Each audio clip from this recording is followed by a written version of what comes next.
these headings are so permanent. They would have been applicable 10, 20, 30, 40 years ago. But certainly there are areas in life where tempo is accelerating, like in the subject of extinction, where there's no question that in the past 3 or 4 decades there's been a tremendous escalation in the rate of extinction. And actually that's ongoing. And the current political military crisis is one that affects everybody.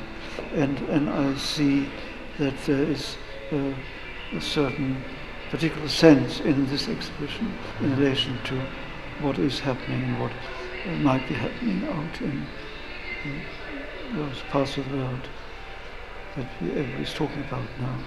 But I'm not putting that in as a subject, because if I did, then within a few hours all these panels would be filled with war, and I don't think that would be interesting. And in as far as everybody's talking about this particular war, I think it's just as well that one also, in this exhibition, concentrates on other subjects, which actually may be more important, far more important than a bit of fighting.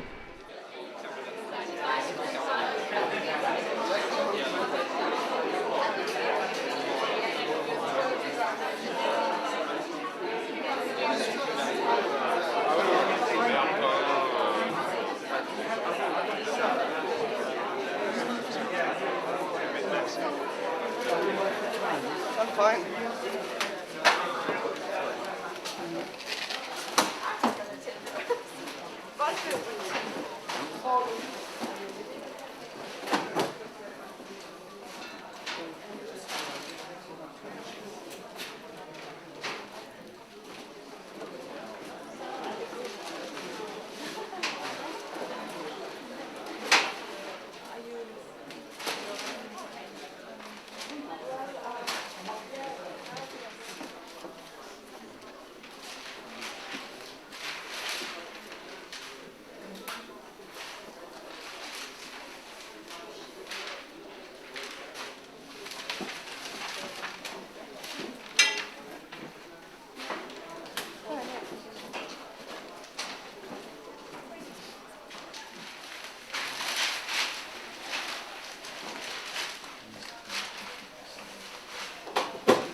well, this is just called Chuck and Float. So it's an idea of Gustav's, which we do tonight. After I've thrown some metal into here, Gustav's going to slowly start filling the lower layer of this with newspapers. Tomorrow we're going to continue it. It's going to, the layer, the sea of newspapers down here is going to slowly rise. So if you feel like coming back tomorrow and seeing how the installation changes, you're welcome. Okay, Gustav? While you do this, I'm going to stay down. Yeah.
We did nothing to the space except put in a certain amount, not a very large quantity at present, of newspapers.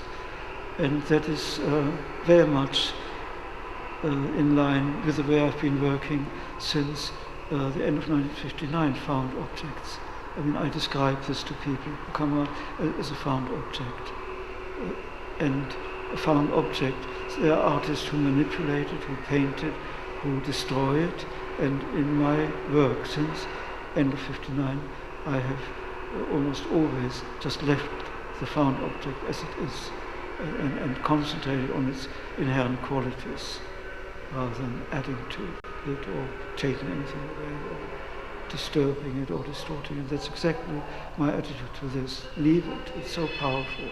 It's so extraordinary and so moving that once you start either tidying it up or putting all kinds of objects into it, it would only diminish the power that it has now. And certainly there's a beautiful interaction between the fragility of each piece of paper and the metallic hardness of the substructure and these jagged shapes coming up and the holes which are waiting to be filled, but which some of them will never be filled, not even tomorrow, however much time you spend. They're so deep, yes, and I wouldn't try and fill deep holes. If I get a general flattish surface. Tomorrow I shall be perfectly content.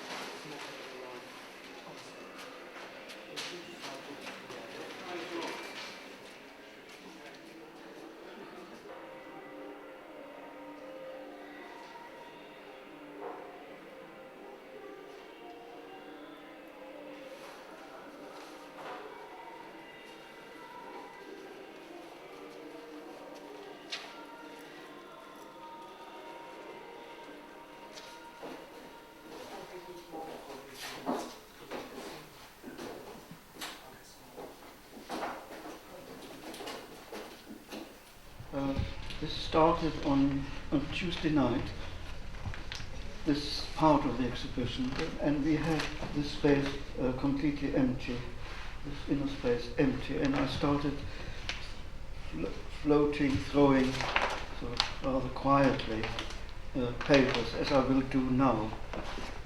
And then I left the room after the space after about 5-8 minutes. And when I came back, this space was filled with papers, like it is now, but much more extreme, high almost to sort of here, sort of packed out with papers. And evidently, while I was very feeble, sort of quietly throwing individual pieces, probably through quite a lot, quite quickly. And I'm told there were at one point 6 or 7 people up here throwing. So suddenly, this was very much transformed into a kind of pile. Now,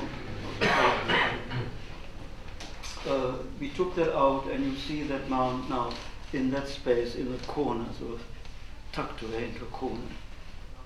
My original idea was to try and have a kind of sea of papers from there to there, and to height, I'm pointing to that height there.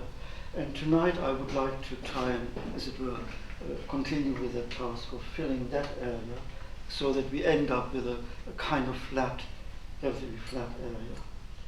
You know, for me, these are fundamental, it's fundamental material of tremendous significance. So it isn't, for me, simply a matter of creating a visual experience, a final kind of visual statement, but it's the content of whatever is in there which is, for me, of primary importance. And again, to come back to the central purpose of the exhibition, which is to invite the public to physically engage with the mass media, to look at it, cut it up, select significant elements, visual or textual, and then we will put these cuttings on panels. And eventually we hope to have perhaps 50 panels which could then form the basis of a touring exhibition across this country or others. And for example, here's a cutting which is on the board of sort of a shell-shocked building. Yeah? Well, one image out of tens of thousands, which will eventually be in that space. And that, I think, is so important because the content is so significant in every direction. And then if you had, if you were throwing in the Daily Star, that would be a totally different content to it. But obviously there is an aesthetic element in the throwing, in the folding, in the manipulations with air and space, which I'm sure we are all aware of, which is another integral part of it.